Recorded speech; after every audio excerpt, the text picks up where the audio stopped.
ایک یہ کہتے ہیں کہ اپنی زندگی میں جائیداد تقسیم کرنا جائز ہے یا نہیں، اور اس کا طریقہ کیا ہے؟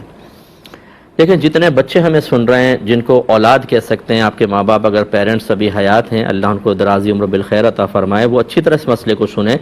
بعض اوقات اولاد یہ سمجھتی ہے بھی ماں باپ زندہ ہیں، ان کی پراپرٹی میں، ان کی دولت میں ہمارا حق شامل ہو گیا۔ جب تک ماں باپ زندہ ہیں اولاد کا ان کے مال پر کوئی حق نہیں ہوتا۔ لہذا جو اولاد زندگی میں ڈیمانڈ کرتی ہے بھی میری وراثت مجھے دے دو، ابھی آپ کو کہاں سے دے دیں صاحب؟ پہلے تو آپ ثابت کریں کہ آپ کا حق مال میں شامل ہوا ہے۔ جب پیرنٹس فوت ہوتے ہیں پھر آپ حقدار بنیں گے۔ زندگی کے اندر سختی کے ساتھ، جبر کے ساتھ نہیں کر سکتے ہیں۔ یعنی ایک خاتون نے تو مجھے ایسی بات کہی کہ اللہ تعالیٰ بس رحم فرمائے ایسی اولادوں پر۔ چلے میں وہ بات نہیں کہتا، ذہن میں تو آئی تھی، لیکن شاید وہ خاتون پسند نہ کریں اور مناسب بات بھی نہیں تھی جو اولاد کی طرف سے ماں کو کہی گئی۔ اللہ تعالیٰ رحم فرمائے ہماری حالتوں پر۔ اور اس کی سب سے بڑی وجہ یہی ہے جو میں اکثر آپ کو عرض کرتا ہوں، اپنی اولاد کو دین سکھائیں۔ دین کو خالی ایسا نہ بنا دیں جیسے دال پکانے کے بعد اس پہ بگھار لگاتے نا، تھوڑا سا بس ذائقہ بنانے کے لیے، خوشبو پیدا کرنے کے لیے۔ ایسا ہم نے اپنی زندگیوں میں اسلام کو داخل کیا ہوا ہے۔ حالانکہ اللہ تعالیٰ فرماتا ہے یا ایھا الذین آمنوا ادخلوا فی السلم کافہ، اے ایمان والو اسلام میں پورے پورے داخل ہو جاؤ۔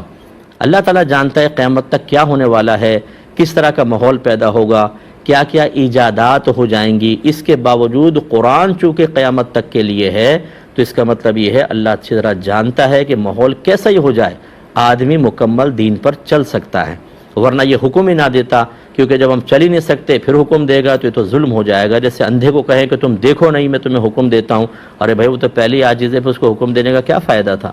تو اس لیے ماں باپ بعض اوقات گڑبڑ کرتے ہیں۔ بہرحال اب اس کا جواب یہ ہے کہ زندگی میں کوئی ماں باپ کو تقسیم کرنا واجب تو نہیں، لیکن اگر وہ چاہتے ہیں ہم زندگی میں دے جائیں، میرا مشورہ یہ ہے سب سے پہلے آپ ایک فتویٰ لے لیں کہ آج اگر میں مر جاؤں تو میری کس اولاد کو کتنا ملے گا۔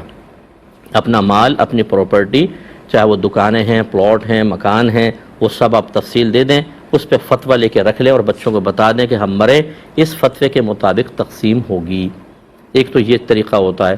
دوسرا یہ ہے کہ آپ چاہتے ہیں زندگی میں دے دوں بس، ٹھیک ہے، آپ کی مرضی ہے۔ اس میں اب دو قول ہیں۔ اس میں افضل صورت یہ ہے کہ سب کو برابر برابر دیں۔ اس صورت میں لڑکا لڑکی برابر ہوتے ہیں، دونوں، سب کو، دو بیٹے دو بیٹیاں ہیں تو کل مال کے 4 حصے کریں، ایک ایک حصہ سب کو دے دیں۔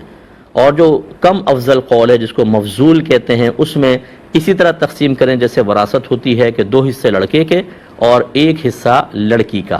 لہذا اگر 2 بیٹے 2 بیٹیاں ہیں تو اس کے 6 حصے کریں گے، 2 حصے بیٹوں کو اور 1 حصہ بچیوں کو ملے گا۔ اس طریقے سے آپ تقسیم کر سکتے ہیں۔